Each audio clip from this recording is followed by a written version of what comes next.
इसी के साथ मैं प्रोफेसर से रिक्वेस्ट करूंगा आपको मेंबर्स को थोड़ा प्रेजेंटेशन और प्रोसेस के बारे में बताएंगे। Thank you sir. Good morning. कुछ रूल्स हम लोग फॉलो करेंगे। अभी पूरे मुंबई में 3 बड़े आर्किटेक्ट्स आ रहे हैं और आपके कमेटी ने कितने, मेरे ख्याल से 25 या 30 कितने लोगों में से इनको सिलेक्ट किया? 43 आर्किटेक्ट्स के पास से एप्लीकेशन आया। सबसे बात करके, सब लोगों को समझ के, उनकी आइडियाज को समझ के, उसमें से फर्स्ट राउंड में कुछ एलिमिनेट हुए, सेकेंड राउंड में कुछ एलिमिनेट हुए। तो कमिटी ने काफी काम करके ये 3 लोगों को सिलेक्ट किया है। इसका मतलब बेसिकली ये बॉम्बे में टॉप मोस्ट लोग ही है। अब इसमें आपको तीनों को तो काम नहीं दे सकते हैं, एक को काम देना है। मैं टीचर हूं तो पेपर सेट करना, करेक्ट करना, ये मैं जिंदगी भर करता आया हूं। तो इवेल्युएशन के कुछ क्राइटेरिया आपके मन में रहने चाहिए। इसके लिए कुछ क्राइटेरियाज मैं आपके पास रखता हूं। नॉर्मल टेंडर में कैसे होता है कि किसने ज्यादा बिड किया, किसने कम बिड किया, यहाँ पे वो एप्लीकेबल नहीं है, क्योंकि एफएसआई आपको जो मिलने वाला है उतना ही मिलने वाला है, तीनों भी उतने ही बोलने वाले हैं। तो इसने मेरे को ज्यादा दिया, इसने मेरे को कम दिया, 19-20 का फर्क हो सकता है। कंस्ट्रक्शन कॉस्ट भी 19-20 का फर्क हो सकता है। कोई 350 पकड़ेगा, कोई 325 पकड़ेगा, कोई 300 पकड़ेगा। जो एक्चुअल टेंडर में आएगा उतना आप पेमेंट करेंगे।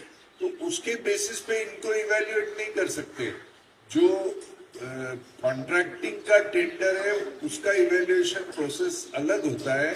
आर्किटेक्ट सिलेक्शन का जो टेंडर है उसका इवेल्युएशन, यहाँ पे कोई नंबर देख के इसका ज्यादा हुआ, इसके लिए इसको ज्यादा मार्क और इसका कम हुआ, ऐसा सिलेक्शन नहीं है। तो बेसिक सिलेक्शन के क्राइटेरिया क्या होने चाहिए ये हम लोग समझेंगे। पहले तो जो मेरे ख्याल से आज 3 जो है वो तीनों भी इसके अंदर कि भाई ये रिप्यूटेड फर्म है क्या, इनके पास कितने एम्प्लॉइज है, अपन इनको अपॉइंट करते हैं तो ये रिप्यूटेड, उसमें से कितने एम्प्लॉइज अपने काम के लिए डेडिकेटेड रहेंगे, इन्होंने कितना पहले काम किया है, कहाँ कहाँ पे काम किया है, वो प्रेस्टिजियस है नहीं है, इसका एक सेक्टर में ये इवेल्युएशन आपका बहुत जरूरी है। दूसरा इवेल्युएशन उसके बाद में ये होता है कि कंपनी बहुत बड़ी है लेकिन हमारे प्रोजेक्ट पे वो कितना ध्यान दे सकते हैं। कोई कंपनी है जिसके पास 10,000 प्रोजेक्ट है, उसके अंदर अपने प्रोजेक्ट पे वो ध्यान नहीं देंगे तो तकलीफ देगी। तो वो कंपनी अपने प्रोजेक्ट पे कितना ध्यान देगी वो सोचना है। तीसरा सबसे इम्पोर्टेंट पार्ट ये है कि बिल्डर की रीडेवलपमेंट और सेल्फ रीडेवलपमेंट में जो मेजर डिफरेंस है, वो मेजर डिफरेंस मैं लोगों को समझाता हूँ कि फैशन स्ट्रीट में जाके कपड़ा भी खरीदा जा सकता है, रेडीमेड की दुकान में जाके कपड़ा भी खरीदा जा सकता है, ब्रांडेड शॉप में जाके पैसे कपड़ा भी खरीदा जा सकता है, और सब्यासाची के पास भी जाके कपड़ा खरीदा जा सकता है। अब लेडीज का कुर्ता पायजामा फैशन स्ट्रीट में आपको 300-350 में मिलता है। आपको अच्छे दुकान में जाएंगे तो वो 1,000-2,000 में मिलेगा।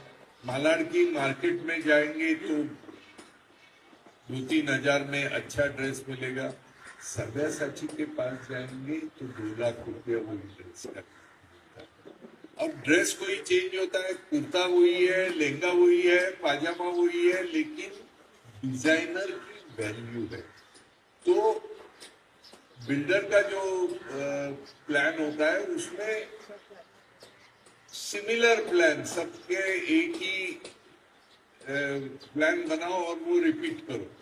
अपने यहाँ हर घर के साथ में जिसको भी आप सिलेक्ट करेंगे, वो हर घर के साथ में बैठ के आपके घर में कितने लोग हैं, क्या है, आपका बेडरूम कैसे होना चाहिए, every flat will be a designer flat. तो ये आपके फ्लैट की डिजाइनर फ्लैट करने की क्षमता ये तीनों में कौन ज्यादा रखते हैं, ये भी आपको सोचना है।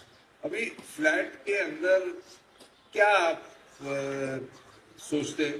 एक, सर्कुलेशन, यानी फ्लैट के अंदर, बिल्डिंग के अंदर एंट्री होगी, फिर फ्लैट में आना, फ्लैट में सर्कुलेशन, हॉल, किचन, डाइनिंग के स्पेसेस, पैसेजेस उसमें कैसे रखे हैं, तो सर्कुलेशन का ख्याल रखा है नहीं रखा है। जैसे ज्यादातर लेडी घर में रहती है और बाकी कोई नहीं है, बेल बज गई, अगर आपके किचन बहुत दूर रहेगा तो आपको किचन तक आने आने में टाइम लगता है, बाहर आदमी रुकता है। तो ऐसे कन्वीनियंट लोकेशन किचन किया है कि नहीं, ये इसका एक सोच सकते हैं। ओरिएंटेशन का सोच सकते हैं कि भाई लाइट एंड वेंटिलेशन एडिक्वेट है या नहीं है, ये अपने को दिए हुए प्लान में कैसे इन्होंने किया है, उसका सोच सकते हैं।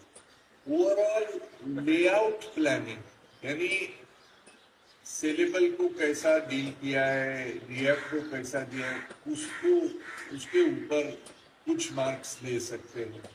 फिर वो करने के बाद में उसका आउटकम मासिंग कैसे आता है, उसके ऊपर कुछ मार्क दे सकते हैं। ये हर एक जो मैंने आइटम बोला उसमें जनरली 10-10 मार्क, 15-15 मार्क देते हैं। और लास्ट में ये सोचना है कि उनको आइकॉनिक बिल्डिंग बनानी है, तो ये तीनों में से आइकॉनिक बिल्डिंग कौन बना सकता है, ये भी आपको सोचना चाहिए। वो जो आइडियाज देते हैं उसमें कौन सी आइडिया आपको ज्यादा पसंद है, आपको ज्यादा ये बिल्डिंग आइकॉनिक, और आइकॉनिक क्यों बनाते हैं, तो आर्किटेक्ट अगर अच्छी बिल्डिंग डिजाइन करता है तो वो बिल्डिंग का फोटो बाहर लगाने के बाद में खरीदार आते हैं। तो खरीदार अगर आर्किटेक्ट के डिजाइन की वजह से 2000 रुपया पर स्क्वायर फीट ज्यादा दिया तो वो आपकी अर्निंग है। तो कौन सा आर्किटेक्ट है जिसकी डिजाइन की वजह से यहाँ फ्लैट बिकेंगे और ज्यादा दाम पे बिकेंगे, उसको भी आपको मार्क देना है। तो ये सब चीज, एलिवेशन कैसे है, बिल्डिंग दिखेगी कैसे, उसके बारे में सोच करके, तो ये सब चीजें आपको सोचनी है। ये भी सोचना है कि आप मैंग्रोव के नजदीक है, तो सी साइड और मैंग्रोव की जो भी प्रॉब्लम है उसमें उनसे क्या मदद मिल सकती है, ये भी आप सोचेंगे। और लास्ट पॉइंट, मैंने 8-10 पॉइंट आपको बोले, तो लास्ट पॉइंट ये है कि भाई आप जब फंड्स लेने के लिए बैंक के पास जाएंगे, क्या जाएंगे, तो इनमें से कौन ऐसा आदमी है जिसका नाम सुनने के बाद में बैंक बोलेंगे हाँ ये बैंकेबल आर्किटेक्ट है, ये रहेगा तो हम कंफर्टेबल है लोन देने के लिए। तो ये सारे चीजों के बारे में आप सोचिए और फिर अपना माइंड बनाइए। ये क्राइटेरियाज इम्पोर्टेंट है। बहुत लोगों ने मुझे भी कल भी फोन किया, साहब इसमें से कौन आपको लगता है, मैं मेरी राय देने वाला नहीं हूँ, क्योंकि ये अधिकार आपका है, ये मेरा अधिकार नहीं है। सिलेक्ट मैं नहीं करने वाला हूँ, रहने वाला नहीं मैं नहीं हूँ। मैं हमेशा उदाहरण देता हूँ कि मैं जहाँ पे छोटा से बड़ा हुआ वहाँ मेरे नेबर सुनील गावस्कर थे, वर्ल्ड का बेस्ट बैट्समैन, हमारा दोस्त था, इतने नजदीक का था। उसको जब बेटा हुआ तो पूरी हमारी कॉलोनी ने सेलिब्रेट किया कि उसको बेटा हुआ। हमने बोला कि ये वर्ल्ड बेस्ट बैट्समैन है, उसका बेटा उससे भी बड़ा बैट्समैन होगा। सुनील गावस्कर ने रोहन को 4 साल की उम्र से बैट लेके क्रिकेट खेलना सिखाया, बहुत सिखाया, लेकिन बॉम्बे की टीम में भी बेचारा नहीं जा पाया। आदमी अच्छा है, कोशिश भी किया, पिताजी ने भी कोशिश किया, वैसा कोच कितना भी अच्छा हो, आखिर घर आपका है, बैटिंग आपको करना है। मैं पेविलियन में बैठ के ऐसा बैटिंग करो, ऐसा करो, ये सब समझा सकता हूँ। इसके लिए सिलेक्ट आपको करना है। मेरे कहने से कोई भी चीज इसमें ही नहीं, आगे आपको कॉन्ट्रैक्टर सिलेक्ट करना है, आगे आपको लाइजॉन सिलेक्ट करना है। कोई भी सिलेक्शन क्राइटेरिया में ये सोचना है कि हमको बैटिंग करना है तो हमको सिलेक्ट करना है। प्रभु साहब क्या बोलते हैं उससे कोई मतलब नहीं है। मतलब मैं क्राइटेरिया ले डाउन जरूर करूंगा आपको, लेकिन उस क्राइटेरिया में आपको अपना दिमाग लगाना है और ये सोचना है कि इसमें हमारे लिए अच्छे से अच्छा, ये फेयर होना चाहिए, सिलेक्शन प्रोसेस फेयर होना चाहिए। आप मेरिट पे उनको सिलेक्ट कर रहे हैं, किसके कहने पे, मेरे कहने पे, या तो किसी को भी फेवर करने के लिए मैं यहाँ नहीं आया हूँ। Let the best person win. तो आपको ये सारे क्राइटेरिया, थोड़ा शिक्षक हूँ इसके लिए मैंने इसको 10 पार्ट में डिवाइड किया था कि 10 मार्क्स के 10 क्वेश्चन अगर पूछे उसमें आप मार्क देंगे, उसमें ज्यादा जिसको मिलेगा उसको आप टिक करो। मैं तो इनको सचिन जी को बोल रहा था कि भाई हम 10 पार्ट्स में क्वेश्चंस देंगे और ऊपर क्वेश्चन लिखेंगे और कोई क्वेश्चन उनको पूछेंगे, उसके बाद में हर पार्ट में जिसको मार्क देना। बोला इतना कॉम्प्लिकेटेड मत करो, हमारे लोग परेशान हो जाएंगे। उनको खाली ये 3 में से कौन अच्छा लगता है उसको टिक करने के लिए बोलो। मैं बोला बात भी ठीक है, ये सबको स्कूल में कन्वर्ट नहीं करना है, स्कूल छोड़ के अभी बहुत साल हो गए। तो ये, लेकिन क्राइटेरिया ये नहीं है कि मेरे को ये 5 फुट ज्यादा देता है कि कितना एरिया आपको फ्री मिलना है वो आपको तय करना है, उनको नहीं तय करना है। आप जैसा बोलेंगे वो हिसाब से वो प्लान प्रिपेयर करेंगे। लेकिन आपको जो मन में अभिप्रेत है ऐसा प्लान इनसे बनेगा, इससे ज्यादा अच्छा बनेगा, इससे ज्यादा बिकेगा। इनका नाम बोर्ड पे लगने से क्या आपके फ्लैट की कीमत 2000 से बढ़ सकती है, 3000 से बढ़ सकती है। ये सब चीजें इंटरनल सर्कुलेशन ये बता रहे कैसा है, क्यों बता रहे।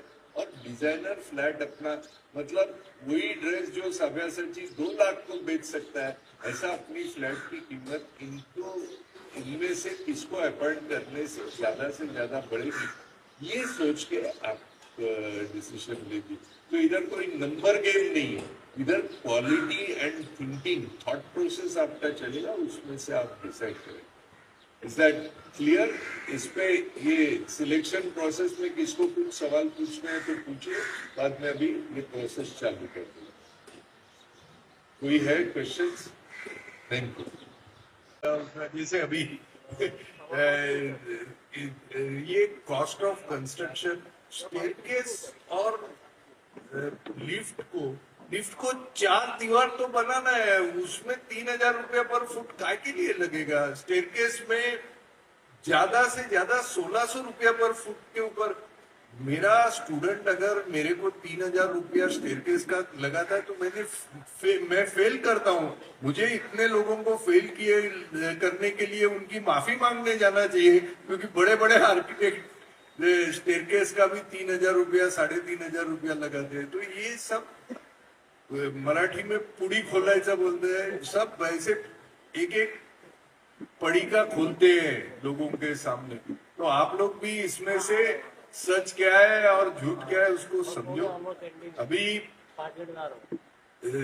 आपके इधर फर्स्ट टाइम एक नया एक्सपीरियंस है। हम लोगों ने आज तक जब जिधर भी आर्किटेक्ट सिलेक्शन का किया है उधर बैलेट पेपर दे के इमीडिएटली स्टैंप लगा के बॉक्स में लिया है। आपके इधर आपने ये डिसीजन लिया कि बैलेट पेपर लेके आपको 10 दिन के अंदर आना, तो 10 दिन में खरीदी बिक्री तो नहीं होगी ना। ऐसा मैंने इनको बोला कि 10 दिन तक बैलेट पेपर रहेगा तो एक एक बैलेट पेपर के भाई मेरे को बनाओ। ऐसा नहीं, आपको मन को जिसको लगता है, कोई प्रभु साहब का क्लोज नहीं है, कोई किसका क्लोज नहीं है। जो प्रेजेंटेशन आपने देखे उसके हिसाब से आपको जो लगता है, जो प्रोफेशनल है, जो ऐसा काम जिसने किया है, जो अच्छा काम कर सकता है, जिसकी नाम की वजह से 1000-2000 रुपया पर फुट आपको एक्स्ट्रा मिलेगा, ऐसा आपको लगता है, ऐसे आदमी को अपॉइंट करो। बाकी उनके पास आगे का जो भी कराना है वो हम लोग है ही उनके पीछे पड़ के, लेकिन क्वालिटी को सफर नहीं हो और नाम अच्छा रहे, ऐसा करके करो। और इंटरनल ग्रुप करके, ये ऐसा कोई भी सोसाइटी में आज तक नहीं हुआ कि बैलेट पेपर घर पे लेके जाने का, एग्जाम का पेपर, और तुम लिख के लाओ, ऐसा कभी नहीं हुआ। ये फर्स्ट टाइम मेरी लाइफ में, तो ये फर्स्ट टाइम मैं देख रहा हूँ। जितने भी सोसाइटी में 100 सोसाइटी में करीब करीब आर्किटेक्ट को सिलेक्ट हुआ, सब जगह में क्या है कि बैलेट पेपर दो, वोट डालो और बॉक्स में डालो, ऐसा ही होता है। आपके यहाँ तो आपको बैलेट पेपर आपके घर में आएगा, आपको बोलेगे जनवरी तक आके, तो आज से जनवरी तक ये भूल मत जाना और मेरिट्स पे ही काम करना। जो आप करेंगे, जिसको आप सिलेक्ट करेंगे, उससे अच्छे से अच्छा काम कराना। आपने सिलेक्ट किया यानी ये जो प्लान उन्होंने आज बताया वो मंजूर हुआ, ऐसा मत समझो। उनको फिर से हर चीज नया करने लगाएंगे, फिर से पूरा plan all the way new कराने लगाएंगे।